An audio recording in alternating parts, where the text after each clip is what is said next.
On the 20th of November, 41 workers were rescued from a tunnel in Uttarkashi. They'd been stuck there for 17 days. Now, it's an incredible feat, this rescue itself, how government agencies came together from all parts of the country to pull off this incredible rescue.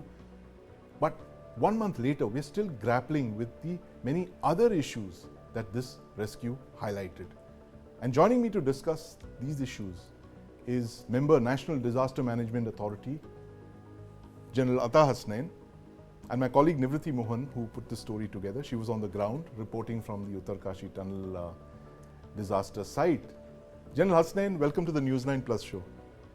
Thank you very much. What lessons have we learned from the Uttarkashi tunnel collapse, and how has it kind of changed the way that we will build tunnels in the Himalayas? First of all, I think it's a little too early yet to say, because the scale of disaster was something which was unimaginable. We have not seen a collapse of this nature before. And as a result, what has happened is that the NDMA itself at the moment is seeking answers from about 22 different agencies to whom we have written, and many of them have already responded to tell us about their role that they played and the lessons that they learned. I can primarily tell you from my angle of coordination with different agencies and the rest of the narratives as they went as to what were the major lessons. So for me personally, I would say, or rather the NDMA itself, from the management angle, would say that you need to have guidelines. It has to start with guidelines. You see, for any kind of a response, you need to have a set of SOPs. But today our management of disasters is not just response-based. It is based on a level of preparedness, which means that we should have got our act together well before. Guidelines should be in place. We should try and prevent a disaster, if not mitigate it, definitely. Now, from all those angles, I think a deeper study needs to be done. We've not had a failure of this kind. We've had very successful, good, making of tunnels all over the country, starting with the Jawahar Tunnel in 1953 on the famous Srinagar-Jammu highway.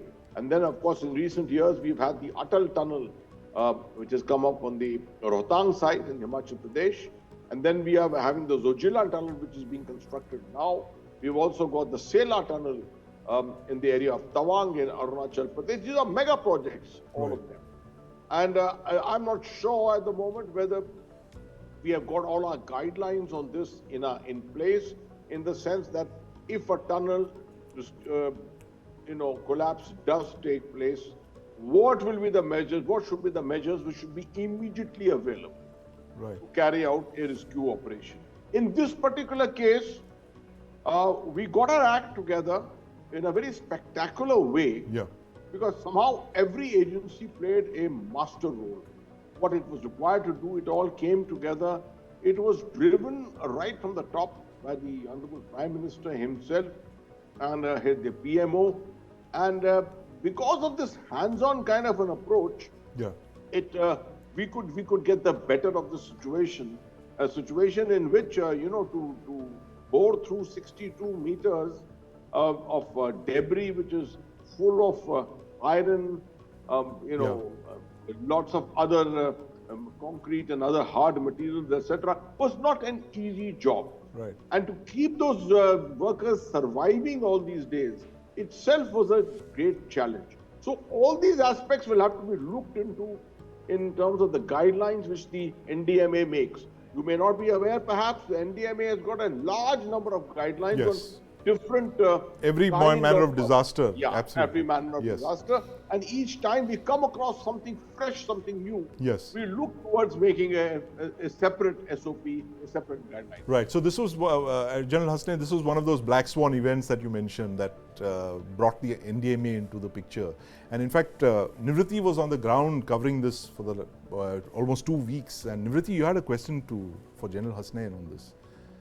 General Hasnain, we are building a lot of tunnels, and recently we completed the 38th tunnel in Kashmir for the railway line also. So there are so many tunnels being built in the Himalayan region. And are we really considering the sensitivities of the Himalayas while we build tunnels, or we need to work on this after this accident?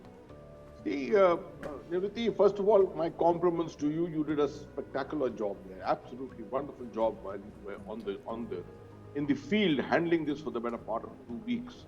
But as to your question, you know, we at the NDMA, of course, deal with both preparedness, prevention, and then subsequently response. There's no doubt about it that the Himalayan region, young fold mountains as they are, Zone 5, most of this is Zone 5 for earthquakes, seismically very sensitive.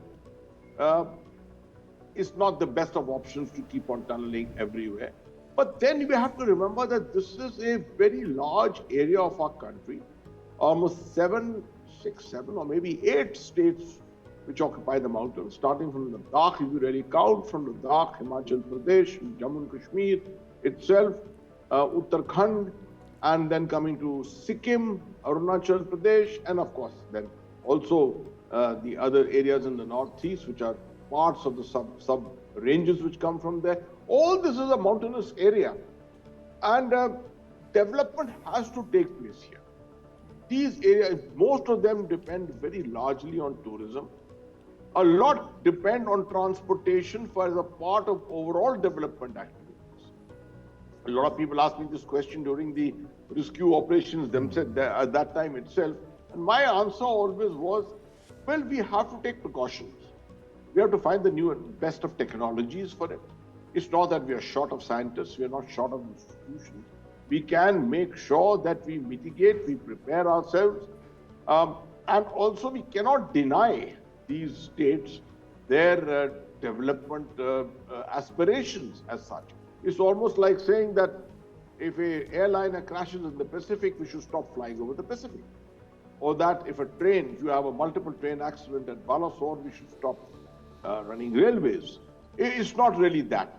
What we need to do is we need to optimize and make sure that we make this a fail-safe. And whatever technologies we apply must be time-tested technologies, world-class technologies, and backed by the best of research and intellectual insights into that.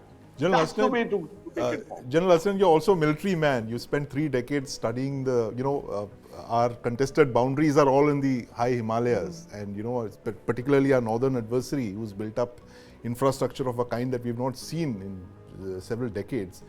How does this kind of complicate matters for us? On the one hand, you have these young fold mountains, as you so eloquently described, and on the other side, you have an adversary that's sitting right there. He's deployed, forward deployed, made his bridges, roads, airfields, right up to the line of actual control. How does this complicate things for us? Well, this is a very good observation which you are making. There's no doubt about it. At a very young age in my service as a young captain, I was deployed up in Sikkim, in the Nakula area. And I used to look across the border at that time, or the line of actual control at that time, later on became the border, and see the Chinese doing a tremendous amount of tunneling. Right. And later we realized that much of this tunneling was actually to put guns inside, a lot of ammunition inside. Then we realized that the Chinese as a routine, the PLA as a routine does tunneling instead of constructing shelters. Right. They actually do tunneling to carry out their logistics, to have large areas in which the stocking can be done by them. To beat it all, you have seen how the railway has been constructed into Tibet on a permafrost, a system of permafrost. No, these are all world-class technologies. And the Chinese have perfected them, mastered them. We may be a generation or 2 generations behind China as far as technologies are concerned, but I'm sure we are catching up. It's a question of giving a free hand to your scientists. It's a question of better linkages internationally, carrying out research and development, exchange of the best of ideas and technologies. I'm sure with China also we can carry out a tremendous amount of cooperation in this field if this, there is no permanence about our battle of the line of actual control. I'm sure at some stage we will both get together and be able to find better ways of development of our two populations. China, as you're aware, has lifted 750 million people out of poverty. So are we in the process of doing the same? And we can learn a lot of lessons from there. So I would say tunneling is definitely something, not only tunneling, but overall technology for transportation. The manner in which the Chinese and the PLA in particular have done is lessons need to be taken from it. It's not just there, it's in other parts of the world, it's very much in Europe, it's in the United States too. So I think we need to spread out our wings a little bit more, spread out our tentacles to absorb more ideas, better technologies, and I'm sure we will find a way forward. Right, and General Hasnain, before I go, last question. What was the turning point to your mind that month, 17 days of where literally the entire country held its breath?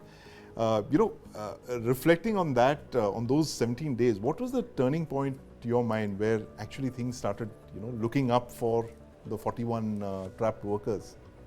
I would say, in fact, a lot of people may not agree with me, but I would say the initial efforts which were made to try and put in a 6-inch pipeline into that 62 meters of debris gave us a great hope and opportunity, because through that we could transport food, right. We could send in water, we could send in a telephone line, we could do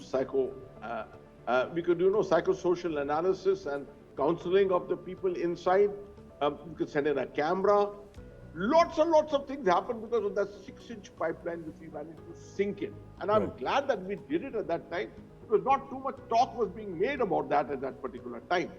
But once that sunk in, we realized that workers were well, the workers could now communicate with us, all 41 of them were in good health, and there was a natural leadership emerging among them. The psychosocial part of it only enhanced their morale and their linkages and the ability to speak to their relatives at home or those passengers outside the tunnel actually boosted morale and motivation to a great extent. So this human aspect was very important. The 6-inch pipeline may appear to be a very, comparatively a less important implement in the entire technologies which were used. Subsequently, I would say the next thing which happened was when the auger got stuck the second time at 46, 47 meters and the screw of the auger broke, there was no way that we could really pull it out. Every effort was made to bring in magna cutters, laser cutters, etc. But this idea of bringing in these manual pushers, manual pipe pushers who are colloquially called the rat miners, this idea came apparently from a contractor in Dehradun who had contracted these people at some stage. And they had been brought and they were observing and watching and actually offering their services. And finally their services were secured and put in. And I expected it to take 48 hours to 72 hours to be able to go 15 meters. But they surprised us all by doing it in less than 26 hours, in which time they also actually took out remnants of the screw, because it was not easy, melting that or cutting it with the various cutters and bringing it out. They had the ability to work in such an enclosed space that they stayed there longer, managed to get all that stuff out, and then carried out the manual digging to take out the earth and make their way forward. News 9 Plus. Download now.